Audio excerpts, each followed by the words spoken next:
Continue करने वाले हैं। मेटलर्जी चैप्टर हमने स्टार्ट किया था मेटल्स के साथ कनेक्ट करते हुए।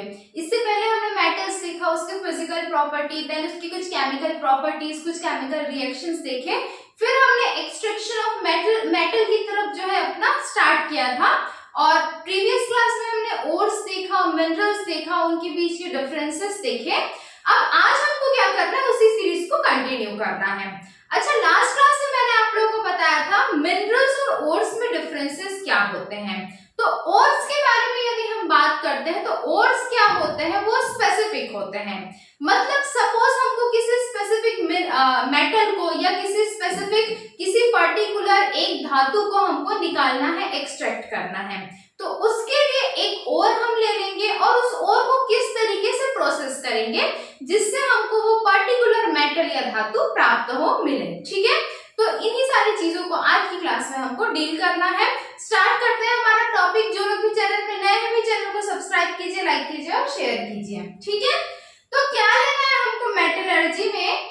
मेटलर्जी में हमको निकालना है मेटल। किसका एक्सट्रैक्शन करना है? मेटल का, धातु का एक्सट्रैक्शन करना है, निकालना है, जिसके लिए जो सबसे पहला रॉ मटेरियल होगा, सबसे पहले जो कच्ची धातु होगी, that will be ore, ores. ठीक है, या ओर, जो भी आप बोल लो। किसी भी मेटल को निकालने के लिए हमको उस मेटल के ओर को सबसे पहले निकालना पड़ेगा।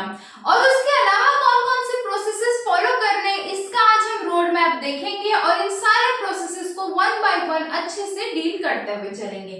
ठीक है, तो सबसे पहले क्या करेंगे, हम 3 स्टेप्स फॉलो करने रहेंगे हमको। सबसे पहले हमने क्या ले लिया भाई, एक ओर ले लिया। ठीक है, what we have done, we have taken an ore of a specific metal, क्योंकि ores क्या होते हैं, स्पेसिफिक होते हैं, निश्चित होते हैं किसी पर्टिकुलर मेटल के लिए। ठीक, अब इस ओर के लिए हमको इस ओर से क्या निकालना है, हमको मेटल निकालना है, धातु निकालना है। ठीक है, मेटल हमको निकालना है, प्राप्त करना है। And for that we have to follow 3 main processes. 3 main process हमको इसके लिए फॉलो करते हुए चलना है। क्या क्या होंगे वो? Concentration of ores. सबसे पहले इस ओर को क्या करना है, हमको कंसंट्रेशन करना है, इसकी सांद्रता जो है हमको बढ़ानी है, ओर को कंसंट्रेशन करना है, कंसंट्रेट करना है। ठीक है, उसके बाद इस ओर को पहले प्रोसेस में कंसंट्रेट करने के बाद हम क्या करेंगे, इस ओर से मेटल का एक्सट्रैक्शन करेंगे। सेकेंड स्टेप में क्या करेंगे, एक्सट्रैक्शन ऑफ मेटल।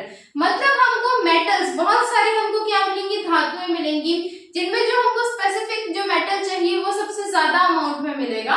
तो उसका क्या करना है, एक्सट्रैक्शन करना है, उसको बाहर निकाल लेना है। किसमें से निकालना है, ओर से निकाल लेना है। ठीक है, अब हमको मेटल्स मिल गए हैं, लेकिन जिस फॉर्म में हमको वो मेटल चाहिए या जो हमारे डेली यूज में या हमारी लाइफ में एप्लीकेबल होगा, उस फॉर्म में हमको लाने के लिए क्या करना पड़ेगा, उस मेटल की तीसरे स्टेप में हमको रिफाइनिंग करनी पड़ेगी। क्या करनी पड़ेगी, रिफाइनिंग करनी पड़ेगी। सपोज आपको चाहिए गोल्ड, सोना चाहिए। ठीक है, तो उसके लिए आप कंसंट्रेट करेंगे सबसे पहले ओर को, पहले पता करेंगे कि कौन सा ऐसा ओर है जहां पर सोना जो है हमारा, जो गोल्ड है वो वाला मेटल अवेलेबल है। फिर हम क्या करेंगे, उस मेटल का एक्सट्रैक्शन करेंगे, तो उसके साथ बहुत सारी इम्प्यूरिटीज भी मिलेंगी हमको। और तीसरे स्टेप में क्या करेंगे, हम रिफाइन कर लेंगे उस मेटल को, ताकि वो हमारे ऑर्नामेंट्स बनाने के या कॉइन्स मिंट करने के, सिक्के बनाने के काम आ सके। ठीक, तो 3 बेसिक स्टेप्स होते हैं मेटलर्जी के, ध्यान रखेंगे सबके सब। कंसंट्रेशन और पहला step, extraction of metals second step, और refining of metals third step. ये तीनों के तीनों स्टेप्स बहुत इंपॉर्टेंट हैं, इनके बहुत सारे अलग अलग स्टेजेस हमको पढ़ने हैं। ठीक है, तो आज की क्लास में हम पहला देखेंगे कंसंट्रेशन ऑफ ओर्स, कि ओर्स को हम किन किन विधियों के द्वारा, किन किन मेथड्स के साथ कंसंट्रेट कर सकते हैं, उनकी सांद्रता बढ़ा सकते हैं। ठीक है, तो कुछ जो मेटल्स होते हैं जो कि आपको, या कुछ जो ओर्स होते हैं, उनके लिए किस तरीके से कंसंट्रेट किया जाता है, हैंड पिकिंग मेथड।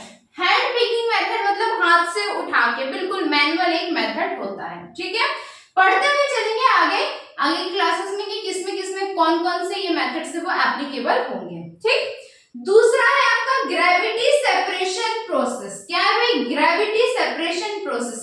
ग्रेविटी के थ्रू हम इसका सेपरेशन करेंगे और उसको कंसंट्रेट करेंगे। थर्ड जो आपका मेथड है वो है मैग्नेटिक सेपरेशन प्रोसेस। ऐसे मेटल्स जिनका magnetization property, magnetic property high होती है, जैसे कि आपका आयरन वगैरह हो गया, ठीक है। आयरन क्या होगा, इन सारे ओर्स को, आयरन के ओर्स को कंसंट्रेट करने के लिए कौन सा प्रोसेस यूज करेंगे? Magnetic separation. इसमें एक बेल्ट लगा हुआ होता है, वो सब हम देखते हुए चलेंगे, हमें ध्यान रखना है। पहला है हैंड पिकिंग मेथड, दूसरा है ग्रेविटी सेपरेशन प्रोसेस, तीसरा है मैग्नेटिक सेपरेशन प्रोसेस, ठीक है। फोर्थ नंबर पे हमारा फ्रॉथ फ्लोटेशन प्रोसेस, ठीक है। फ्रॉथ फ्लोटेशन प्रोसेस मतलब झाग जैसा एक मीडियम करके उसमें बहुत हाई प्रेशर डाल के हम यहाँ पे ओर का क्या करने वाले हैं? कंसंट्रेशन करने वाले हैं। और फिफ्थ जो हमारा प्रोसेस होगा that will B chemical separation process. कुछ केमिकल्स का यूज करके हम यहाँ पे ओर्स को क्या करने वाले हैं? कंसंट्रेट करने वाले हैं। तो कंसंट्रेशन ऑफ ओर्स के कौन कौन से मेथड्स होते हैं? Hand picking method, gravity separation method, magnetic separation process, froth flotation process और chemical separation process. These all are 5 processes for the concentration of ores. Ores की सांद्रता बढ़ाने के लिए, उनको कंसंट्रेट करने के लिए इन 5 मेथड्स का यूज किया जाता है। इनसे क्वेश्चंस बनते हैं। किस तरीके से क्वेश्चंस इनसे बनते हैं? यदि आज की क्लास से मैं डील करूं, ठीक है, इनके अंदर जो डिटेल्स हमको पढ़ने हैं उससे अलग प्रकार के क्वेश्चंस बनेंगे। यहाँ पर क्वेश्चंस बनते हैं कि भाई जैसे ये प्रोसेस आपको दे दिए, कुछ यहाँ के प्रोसेस दे दिए और बताएंगे कि कंसंट्रेशन ऑफ ओर्स के इनमें से कौन से प्रोसेस हैं। जैसे सपोज आपको दे दिया कि which of the following are not process of concentration of ores, तो आपको ग्रेविटी सेपरेशन दे दिया, मैग्नेटिक सेपरेशन दे दिया, केमिकल सेपरेशन दे दिया और लिक्विफिकेशन मेथड दे दिया। तो आपको पता होना चाहिए कि कंसंट्रेशन के अंदर कौन कौन से मेथड्स आते हैं, ठीक, और जो नहीं आते होंगे दैट विल बी हमारा आंसर। तो इस तरीके से क्वेश्चंस इससे बनाए जाते हैं। जो नॉन साइंस बैकग्राउंड वाले हैं या जिन्होंने केमिस्ट्री बहुत अच्छे से नहीं पढ़ी है, उन सब के लिए बिल्कुल बेसिक टू हाई हमको जाना है, तो ध्यान से देखते हुए चलेंगे। सेकेंड जो हमारा मेथड था, सेकेंड जो हमारा स्टेप था वो क्या था भाई? Extraction of metals. मेटल को निकाल लेना, उसको एक्सट्रैक्ट कर लेना। एक्सट्रैक्ट करने का मतलब होता है निकाल लेना किसी सामान से, ठीक है। जैसे एक बॉल ले लिया मैंने, एक बाउल ले लिया, समझ लो एक कटोरा ले लिया, उसमें सपोज मैंने बहुत सारे आयरन के बॉल्स डाल दिए हैं, एक प्लास्टिक का डाल दिया, तो उसमें आपको प्लास्टिक को निकालना है। तो उसी तरीके से निकाल लेने का मतलब मल्टीपल चीजों में से किसी एक को निकालने का ही यहाँ पे हमको देखना है। 3 प्रकार के मेटल्स को हमको क्या करना होगा? एक्सट्रैक्शन करना होगा। सबसे पहले क्या आएगा? Highly reactive metals. Highly reactive metals में कौन कौन से होंगे भाई आपके? जैसे जो फर्स्ट ग्रुप के जो मेटल्स होते हैं, जैसे कि सोडियम हो गया, पोटेशियम हो गया, इस तरीके के जो मेटल्स होते हैं ये क्या होंगे? हाईली रिएक्टिव मेटल्स होंगे, तो इनका एक्सट्रैक्शन करना रहेगा। मॉडरेटली रिएक्टिव मेटल्स, इनके लिए कुछ अलग प्रोसेसेस फॉलो होते हैं, जैसे कि जिंक वगैरह हो गए हैं, ये सब क्या है? मॉडरेटली रिएक्टिव होते हैं, मीडियम रिएक्शन करते हैं। और लो रिएक्टिव या लीस्ट रिएक्टिव, जैसे कि आपका हो गया गोल्ड हो गया, सिल्वर हो गया, इस तरीके के जो मेटल्स होते हैं वो क्या होते हैं? सिल्वर और गोल्ड जैसे मेटल्स ये थोड़े से कम रिएक्टिव होते हैं। तो इन सब का क्या करना रहेगा हमको? दूसरे जो स्टेप होगा हमारा उसमें क्या होगा? एक्सट्रैक्शन ऑफ मेटल में इन 3 प्रकार के मेटल्स का अलग अलग मेथड्स के साथ में एक्सट्रैक्शन करना रहेगा, ठीक है।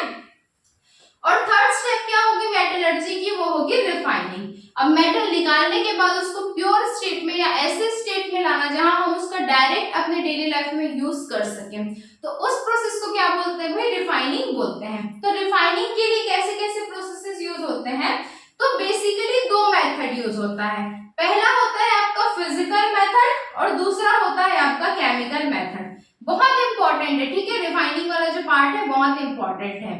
देखते हुए चलेंगे। जब हम फिजिकल मेथड से मतलब भौतिक प्रविधि, भौतिक बोल सकते हो विधि के द्वारा जब हम इसका सेपरेशन करते हैं, इसको अलग करते हैं या रिफाइन करते हैं, तो उसमें क्या होगा? जोन रिफाइनिंग करके एक प्रोसेस होता है और क्रिस्टलाइजेशन मेथड होता है। किस मेथड से कर सकते हैं भाई हम? जोन रिफाइनिंग, अलग अलग जोन में क्रिएट करके रिफाइन किया जा सकता है। यह हो गया हमारा। सेकंड में हमारा बी में क्या आएगा? Liquefaction method. लिक्विड के यूज से लिक्विफाई करके जो है हम रिफाइन कर सकते हैं हमारे मेटल को। ठीक है, इन सबको डिटेल में देखते हुए चलेंगे आगे। और केमिकल मेथड, एक और मेथड क्या होगा रिफाइनिंग का, केमिकल मेथड, जिसमें हम कुछ केमिकल्स यूज करेंगे। वैन आल्कल मेथड बहुत इंपॉर्टेंट है, पूछा जाता है कि ये किस प्रोसेस में यूज आता है मेटलर्जी के। तो वैन आल्कल मेथड, ये वैन आल्कल मेथड जो आप बोल लो वो किस में यूज होता है, तो ये रिफाइनिंग के प्रोसेस में यूज आता है। और एक होगा इलेक्ट्रोलिसिस। इलेक्ट्रोलिसिस में क्या करेंगे हम, इलेक्ट्रोड्स देंगे, पॉजिटिव नेगेटिव इलेक्ट्रोड्स, इलेक्ट्रिसिटी का प्रवाह फ्लो करवाएंगे और उसी के साथ साथ क्या होगा भाई, हमारा मेटल क्या होगा, रिफाइंड हो जाएगा। तो इन सारी चीजों को हमको पढ़नी है। आज की क्लास का जो बेसिक उद्देश्य था दैट इज कि आप सारे के सारे स्टेप्स को बिल्कुल बाय हार्ट कर लीजिए, समझ के चलिए इसके आगे के स्टेप्स, ताकि आपको इजीली पड़े। यदि सारी चीजें इस क्लास को लिए भी मैं डायरेक्ट आती ना उसमें कि पूरे डीप में प्रोसेस बताने में, तो कंफ्यूजन होता। तो चलो ठीक है, फिर मिलते हैं अगले क्लास में। अपना सपोर्ट बना के रखिए, कीप ऑन स्टडी और okay bye bye, take care.